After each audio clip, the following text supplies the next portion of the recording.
একদিন আমরা ঠিক করলাম বাড়ির ছাদে বসে সবাই মিলে জোলাবাতি খেলবো। জোলাবাতি হচ্ছে ছোট ছোট হাঁড়ি পাতিলে রান্না করে খাওয়া।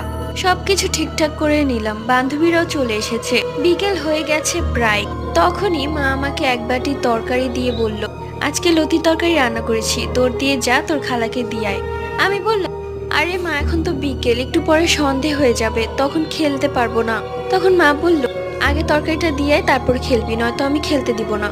কি আর করার, আমিও খালার বাড়িতে গেলাম তরকারি দিয়ে আসার জন্য। তরকারি দিয়ে আসতে আসতে প্রায় সন্ধ্যাই হয়ে গেল। তারপরও আমরা ছাদে চলে গেলাম খেলার জন্য। মা যখন কালকে ইলিশ মাছ কুটে রেখেছিল, সেখান থেকে 2 টুকরো ইলিশ মাছ নিয়েছি, সেটাই কুটে রান্না করব। সব কুটাকাটি করে বসিয়ে দিয়েছি। ঠিক তখনই দেখলাম একটি ছোট বাচ্চা, এই বাচ্চাকে আমরা চিনি না, আমাদের সাথে খেলতে এসেছে। দেখলাম চুলায় দেওয়া গরম তরকারিটা নামিয়ে একা একাই খেয়ে ফেললো। আমরা সবাই অবাক হয়ে গেলাম, সেটা আদৌ কি কোনো মানুষ ছিল?